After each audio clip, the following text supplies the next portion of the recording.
Welcome to crazy HOA life. She used parking enforcement like a personal grudge. I live in Palm Beach Gardens, Florida, in a community called Golden Mesa Property Owners Association, where certain homes get special treatment and everyone knows it.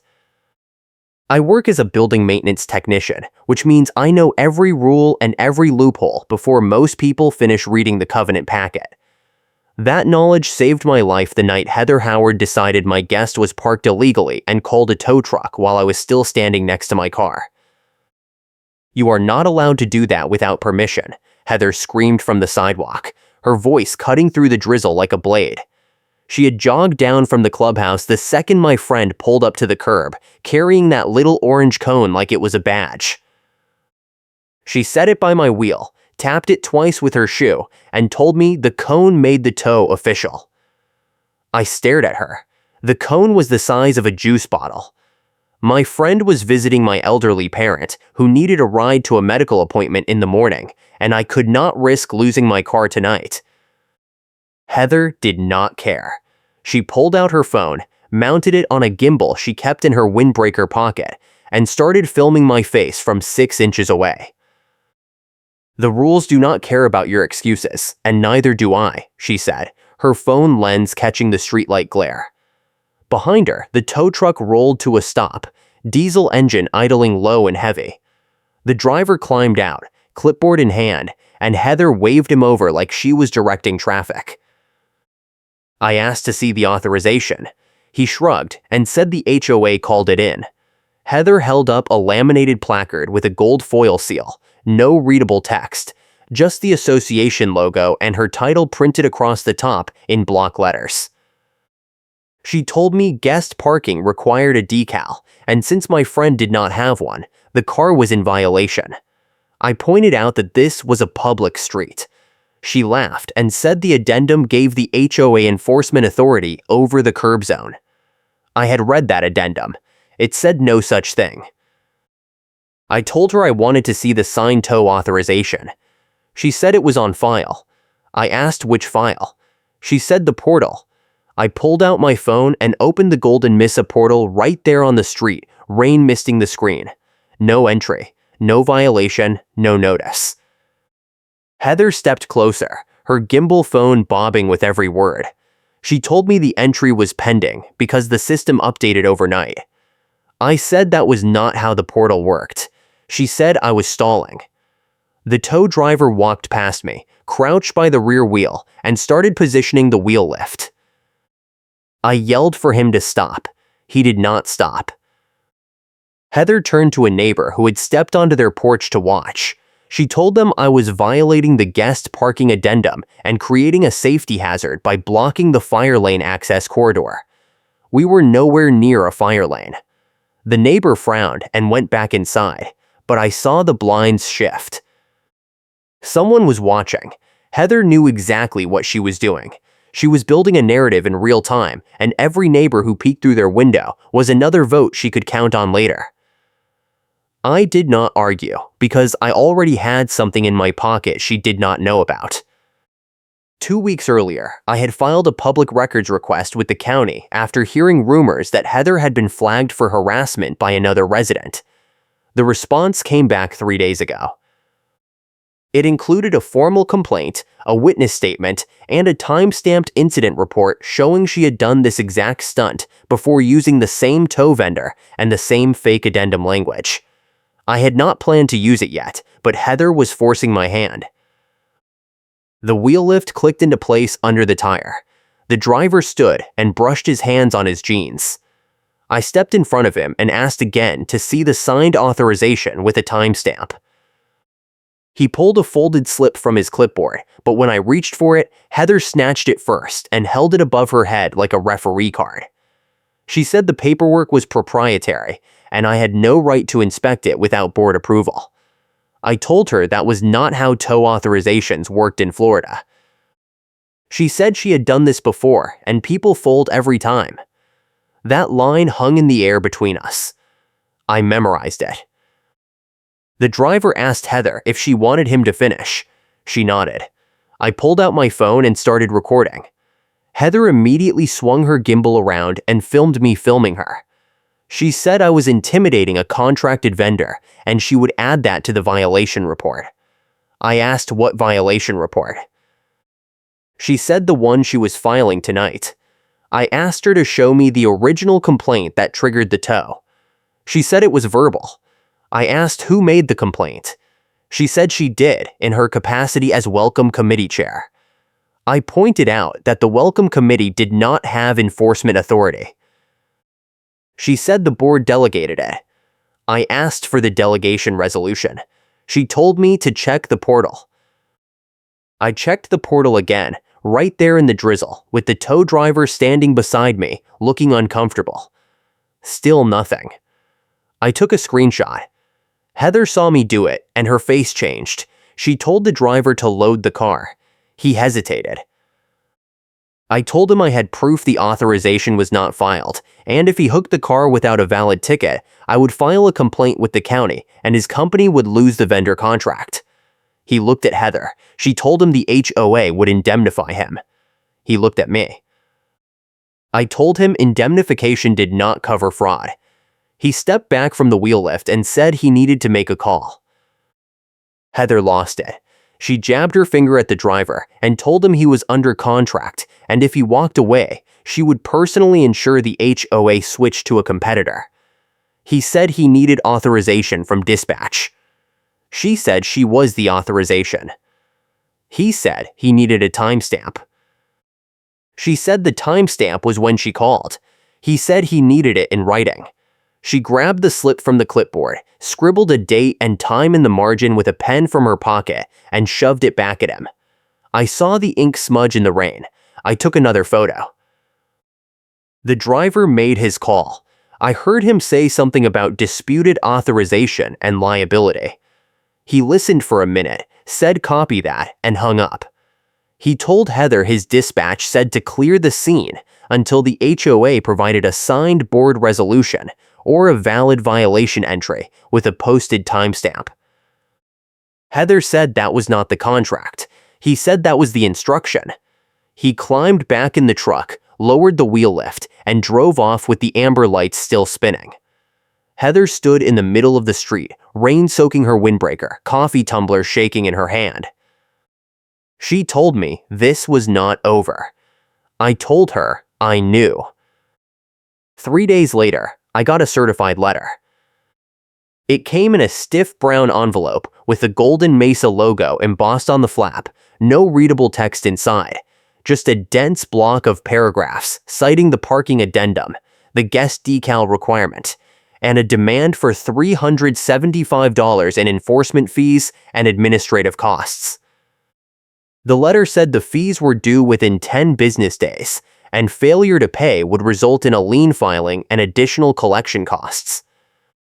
It referenced a violation entry dated the night of the tow attempt, but when I logged into the portal, the entry timestamp showed it had been created 6 hours after the tow truck left. I took a screenshot of the entry and another screenshot of the page metadata showing the edit history. The entry had been modified twice, once at 11 that night, and again the next morning. Someone was editing the record after the fact. I called the management company. The woman on the phone said she could not discuss enforcement actions without board authorization. I asked her who entered the violation. She said the Welcome Committee Chair had portal access for courtesy notices. I asked if courtesy notices triggered fee assessments. She said that depended on the board policy. I asked to see the board policy. She said it was confidential. I told her Florida statute required associations to provide governing documents on request. She said she would escalate my request and hung up. That afternoon, Heather showed up at my door. No gimbal this time, just her clipboard with a blank badge clip attached and a fresh violation notice printed on Golden Mesa letterhead. She handed it to me without a word and walked back to her car. The notice said my landscaping exceeded the height limit and my driveway apron showed oil staining in violation of aesthetic standards. I had pressure washed the driveway 2 weeks ago. There was no oil. The landscaping was trimmed by the HOA contractor every Thursday. I was being targeted, and Heather wanted me to know she could pile on violations faster than I could dispute them. I filed a dispute through the portal that night. I attached photos of the clean driveway and the landscaping report from the contractor. I cited the addendum section on dispute timelines and requested a hearing within 30 days.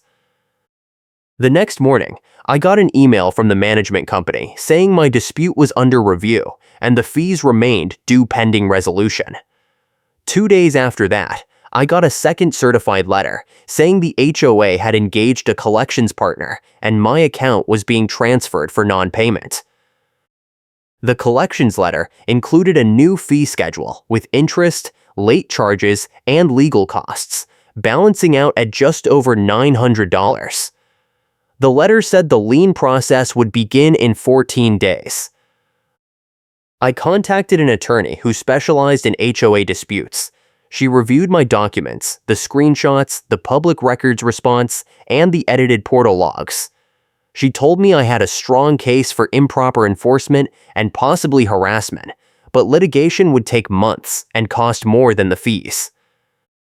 She suggested I attend the next board meeting, present my evidence in public comment, and force the board to respond on the record. If they refused to correct the violation or waive the fees, I could file a formal complaint with the state regulatory office and possibly pursue a settlement. She drafted a demand letter for me and told me to send it certified mail to the board president and the management company. The letter laid out the timeline, the evidence, and the statute citations. It demanded a written response within 10 days and a full reversal of the fees and the lien threat.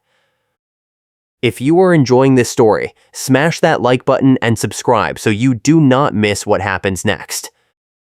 I sent the demand letter on a Friday. By Monday, the neighborhood group chat was on fire.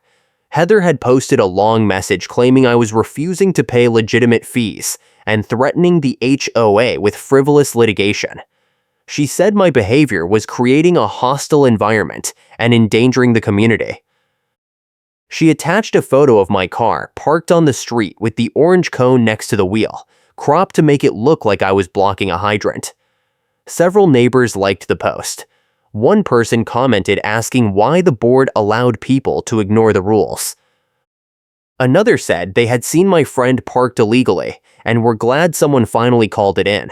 I wanted to respond, but my attorney told me to stay silent until the meeting. Anything I said in the group chat could be used against me later. The board meeting was scheduled for the third Thursday of the month, held in the clubhouse conference room at 7 in the evening. I showed up at 6:45 with a printed packet of evidence, the demand letter, the public records response, and a thumb drive with the timestamped screenshots and the edited portal logs. The conference room was small, with a long folding table at the front and 3 rows of plastic chairs facing it. Heather was already there, sitting in the front row with her clipboard, her gimbal phone mounted on a small tripod on the chair beside her. She did not look at me when I walked in.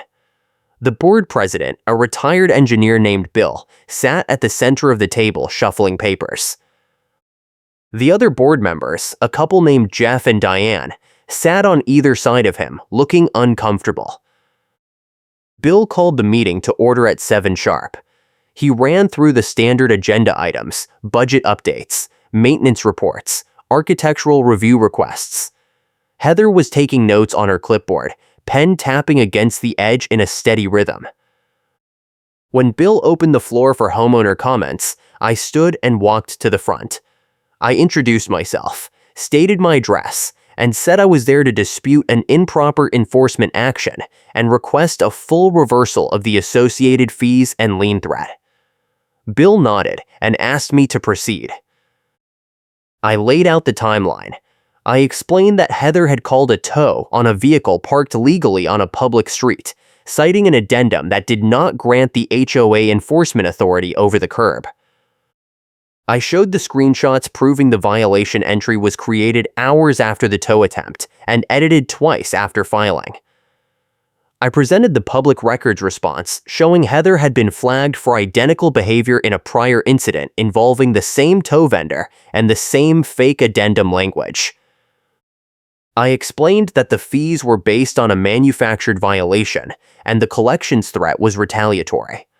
I requested an immediate vote to reverse the fees, expunge the violation, and adopt a policy requiring board approval for all enforcement actions initiated by committee chairs.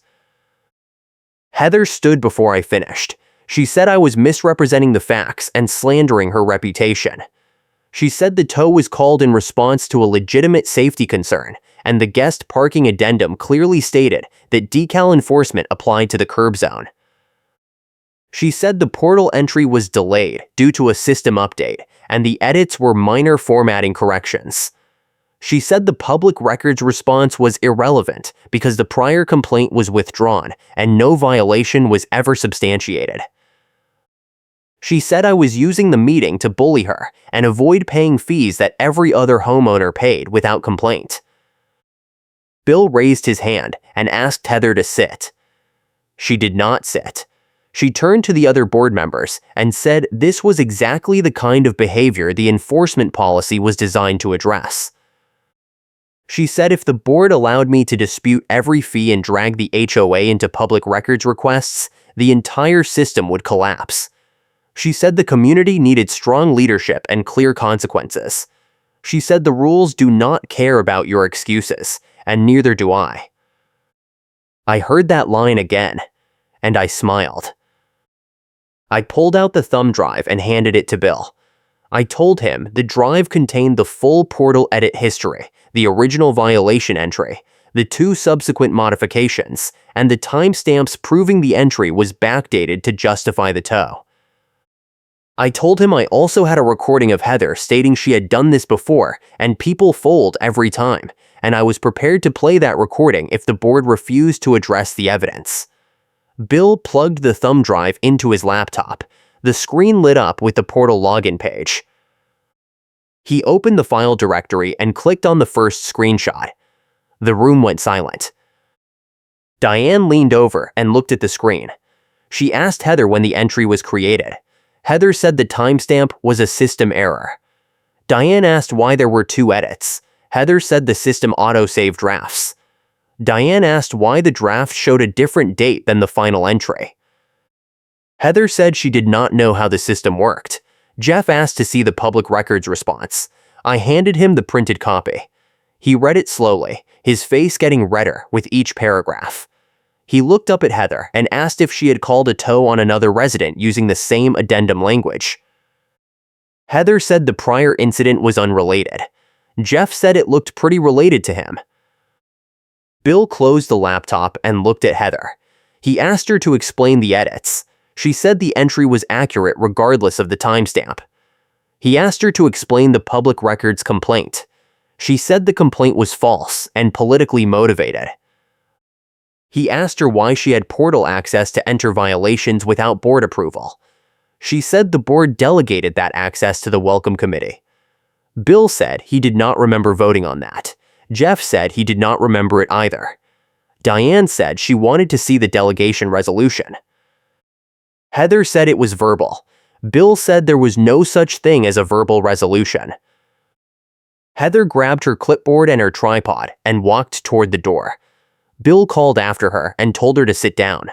She ignored him. She pushed through the door and it slammed shut behind her. The room stayed silent for a long moment. Bill looked at me and asked if I had anything else to add. I said I wanted the fees reversed, the violation expunged, and a written apology from the board acknowledging the improper enforcement. I also requested the board adopt an enforcement checklist that required documented violations, board approval for fee assessments, and a prohibition on committee chairs initiating tow actions without a signed resolution. Bill nodded. He asked Jeff and Diane if they had any objections. They both shook their heads. Bill said the board would vote on my requests at the next meeting and provide a written response within 10 days. I thanked him and walked out. In the hallway, I saw Heather sitting on a bench outside the clubhouse, her phone in her lap, her face blank. She did not look up when I passed. I did not say anything. The next morning, the group chat exploded again. Someone had posted a screenshot of the meeting minutes draft, which summarized my presentation and the board discussion. The screenshot included the part about the edited portal logs and the prior harassment complaint. Another neighbor posted a link to the public records response, which was available online through the county portal. By noon, half the neighborhood had seen it. By evening, Heather had deleted her original post and left the group chat. The comments under the minutes draft were unanimous. People were angry. Not at me. At her. The board sent me a letter 8 days later.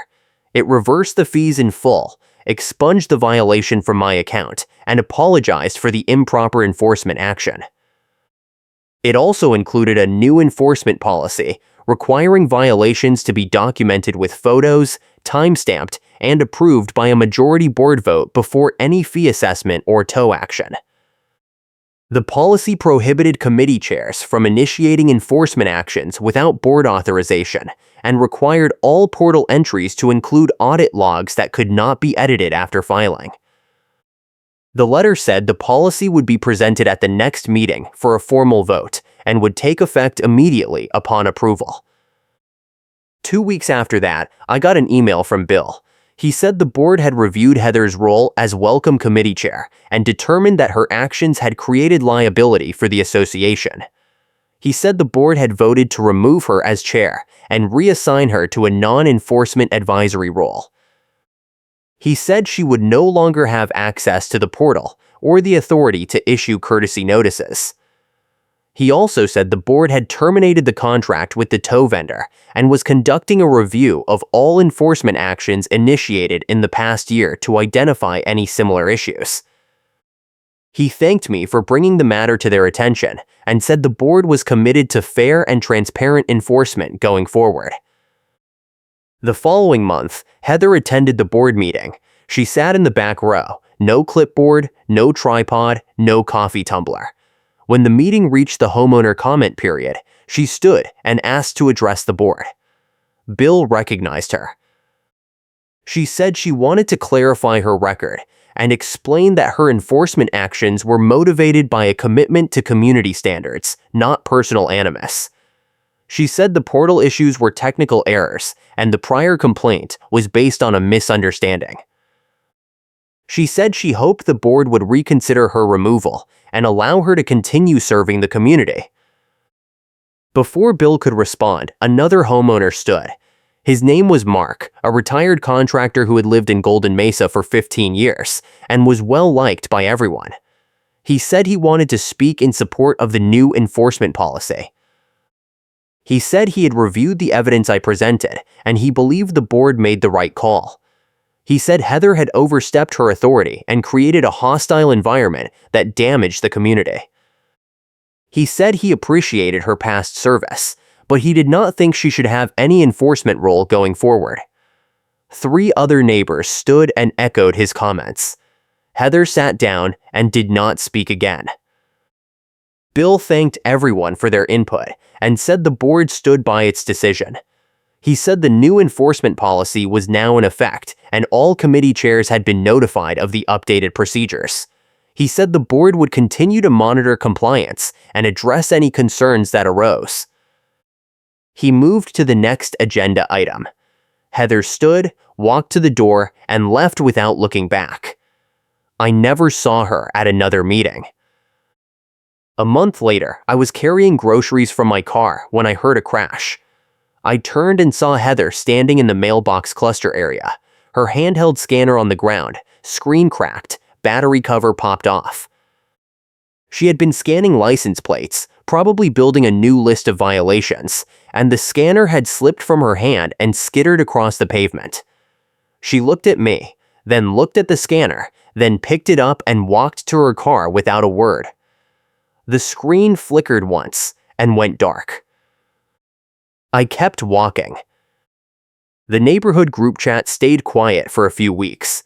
Then someone posted a message saying they had heard Heather was moving out of Golden Mesa. Another neighbor confirmed it, saying they had seen a moving truck in her driveway. A third person said she had accepted a position with an HOA management company in another county and was relocating. Nobody commented. Nobody said goodbye. The post eventually scrolled off the feed and disappeared. The board election happened 2 months later. Mark ran for a seat and won by a landslide. One of his first proposals was a homeowner bill of rights that codified due process protections, prohibited retaliation, and required the board to publish all enforcement actions in a quarterly transparency report. The proposal passed unanimously. The new enforcement checklist became a model for other associations in the county. I got a call from a reporter asking if I wanted to talk about my experience. I declined. I did not need the attention. The outcome was enough. I still see the orange cone sometimes.